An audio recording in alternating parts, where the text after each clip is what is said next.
Olá pessoal, vamos falar um pouco mais sobre os paranoides e hoje vamos falar sobre a pulsão, sobre a afetividade, sobre o temperamento do paranoide, dos sentimentos que acabam surgindo enquanto eles estão nesse processo de perseguição, nesse processo de paranoia.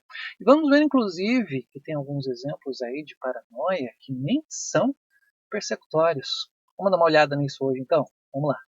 Bom, o primeiro ponto a trazer aqui é que os paranoides, ou os paranoicos, são pessoas que podem trazer bastante ameaça quando estão em suas crises, quando estão em seus momentos que estão vivendo ali a paranoia. Mas mais para as outras pessoas do que para eles mesmos. O que acontece? O paranoico muitas vezes está fazendo essa projeção, usa muito a projeção, e pode projetar isso em outra pessoa e acabar partindo para cima mesmo, para poder se livrar ali daquilo que ameaça.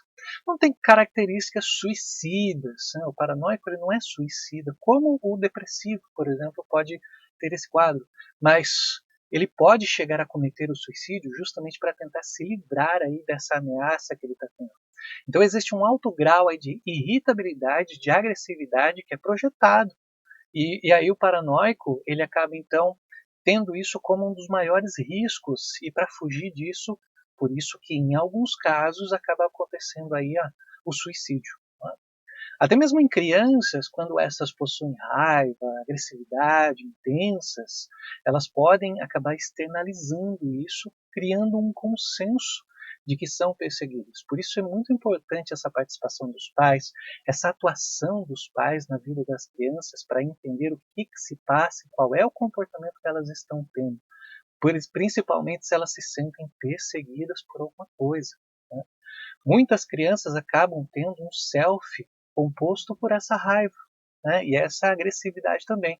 E aí acaba gerando um comportamento bastante ativo, bastante assustado, com dificuldade de se adaptar, uma intensidade de reação, mau humor, vivendo sempre no limite ali dessas reações, qualquer coisa ela se sente apavorada, se sente assustada. Então é muito importante acompanhar o desenvolvimento das crianças, essa pulsão que vem lá da infância, para poder também trabalhar isso, principalmente quando elas vão crescendo e mais ainda na fase adulta. Né? Então essas pulsões de agressividade e raiva acabam sendo projetadas, criando esse tipo de comportamento, desde lá da infância, desde aquilo que foi guardado, que foi muitas vezes reprimido lá na infância, quando são projetados, podem ser projetados com uma forma de raiva, de agressivo, para poder se livrar da ameaça. A intenção é sempre essa, se livrar da ameaça. Por isso o comportamento paranoide com a projeção e com a negação. Né? E quando falamos então da afetividade, o que ocorre, além de um comportamento bastante hostil, ameaçador e às vezes até partir para cima, o que ocorre é um medo exagerado do que está sendo projetado. Às vezes até de vergonha, pode acontecer vergonha, né? Mas é muito importante a gente entender que o paranoico, na verdade, ele tem um medo muito grande. Pessoas que estão ali com a sua crise paranoica, elas procuram se esconder, procuram se esquivar, saem correndo, porque justamente elas estão projetando aquilo que é ruim. E a vergonha vem no sentido assim de perceber o que ela está fazendo. Porém, com o paranoico é um pouco diferente. Tá? A pessoa paranoica, ela vive sempre com o medo de ser prejudicada, ser ferida, ser ameaçada, sofrer alguma agressão. Por isso essa reação persecutória, sempre vivendo com uma vigilância muito intensa.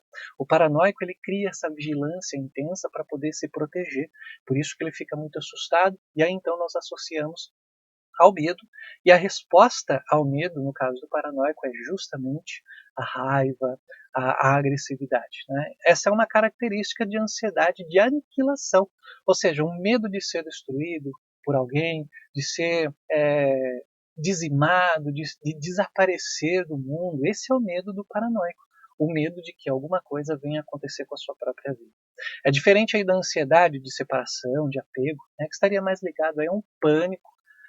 O paranoico ele já tem uma perspectiva de fugir da ameaça, de sair daquela situação.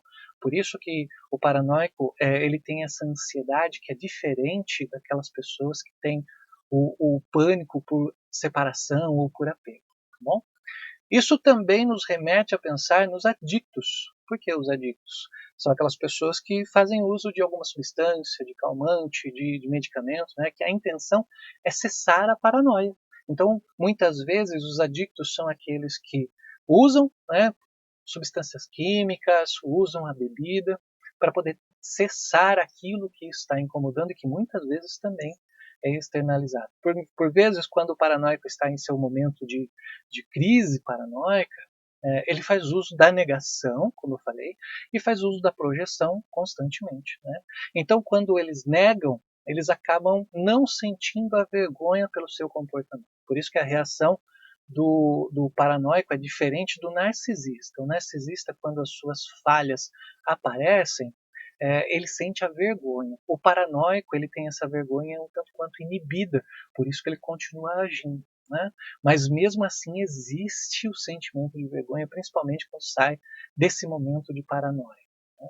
Os paranoides, eles então são diferentes dos narcisistas. Né? Eles não têm medo de mostrar a falha ali naquele momento, porque justamente eles estão externalizando, estão tentando fugir daquela situação. Além disso, isso acaba dificultando a terapia. Né? Quando a gente fala de não reconhecer o que o outro está achando dele, né? Por exemplo, essa negação da vergonha, essa negação dos sentimentos em relação ao outro, da percepção do outro, né?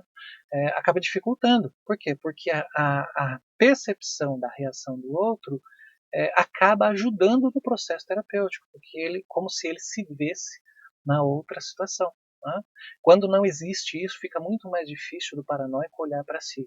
Por isso que a gente fala que na paranoia é muito mais complicado trazer um tratamento terapêutico, o que não quer dizer que não seja possível, mas muito mais complicado e um tratamento muito mais prolongado. E interessante a gente falar, por exemplo, que até a inveja acaba sendo direcionada através da projeção. Então a inveja é um exemplo, né? É um exemplo de paranoia. Né? Outro risco é quando existe o ciúme, o ressentimento.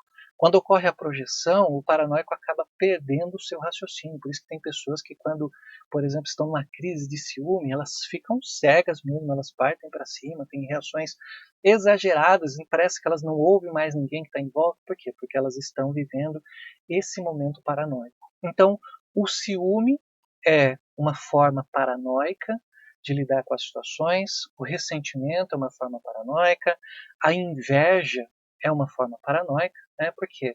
Porque uma pessoa que fica imaginando que os outros desejam o mal para ela, pelo fato dela ter coisas que as outras pessoas não têm, é uma atitude paranoica.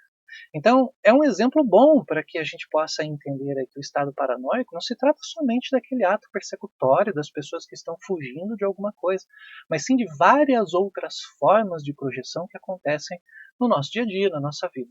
Né? Uma outra característica que podemos citar quando falamos da paranoia é a culpa, que também pode ser projetada. Como alguém que diz que não consegue fazer determinada coisa, falando que a culpa é de algo que praticamente não teria nenhuma ligação com o seu dia, com os seus afazeres, com as suas atividades. Como aquelas pessoas que dizem que não consegui fazer tal coisa por conta daquele grupo extremista de não sei o quê. Então esse seria um exemplo, sempre colocando a culpa no outro, é uma projeção do outro para dizer que não fez por conta daquela situação. Né?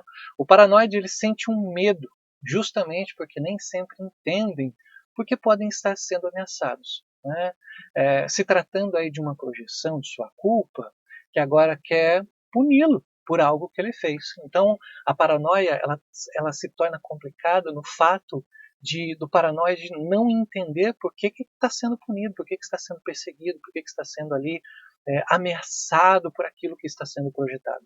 E que, na verdade, é algo da sua mente que é tão pesado, é tão crítico, que não é suportado dentro de si e é colocado para o lado de fora. Como, por exemplo, uma raiva, como, por exemplo, a agressividade, como, por exemplo, o ciúme que nós citamos aqui.